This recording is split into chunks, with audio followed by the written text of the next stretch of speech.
A few weeks ago, some dude pulled the Wampa out of his Empire Strikes Back display and toppled all the figures like dominoes. It was a sign from the toy gods that it was time to unbox IG-88, Zuckuss, Forlom, Lando, and Admiral Piet to rebuild the Empire Strikes Back display. We're going to open these figures, sort all of them by the scene which they appeared, and decide which one will headline the display.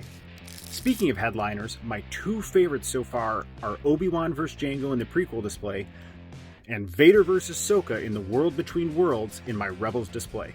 These displays are like a Zen garden for me. It's a renewal to rebuild it. It brings so much joy. Let me know in the comments if you feel the same. I realized quickly that Lord Vader is the key to the entire display. I can literally put him in every moment and build the display around him. The first option is an epic sprawling battle on Hoth, using 9 figures including Vader. You'd have Vader, the Imperial Stormtroopers, and General Veers versus Leia, Han, the Rebel soldier with C-3PO running behind them and Chewie fixing the Falcon. I'm picturing Vader storming in, flanked by the troopers with our heroes firing at them while running down snowy corridors. The Empire grabs your attention at the start of the movie, and this would be a nice homage to it. Next up is the Executor Bounty Hunter scene with 7 figures including Vader. I just need Dengar to complete it. Dude, I am so tempted to put Vader in and reenact this scene. No disintegrations this time.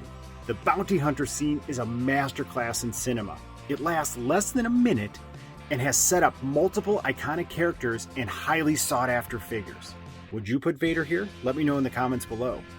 The third option is Vader vs. Luke on Bespin and would use a total of 6 figures. This scene is all about the duel between Luke and Darth Vader. I would put the rest of our Rebel heroes fleeing and have Han and Carbonite in the background. Honestly, man, this is probably my front runner for the display. Watching Luke face his fears to duel Vader and then learn he was his father, man, sometimes there's just no words, and we all just understand the feeling we had watching it for the very first time. And ultimately, that's a big part of what collecting action figures is all about. Do you guys feel the same? The final option is the Dagobah Force Vision with Luke and Vader. Dude, I'm just going to give this one a big Denano right now. No need to debate it. It was jarring watching that as a little kid, and now I get it as an adult, but I don't want that in the middle of my display.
Force is strong with this display. Thank you so much for hanging out with me in my Empire Strikes Back Zen garden tonight. I appreciate you sharing all this joy and happiness with me. Even though I was bummed when I knocked it over, adding those 5 figures and completely reinventing the display was a welcome mental challenge, and I think a major upgrade over the prior setup. Let me know in the comments below what your favorite scene is from Empire to build the display around. Please like, subscribe, and ring the bell to join the noble quest of building this action figure collection. See you real soon.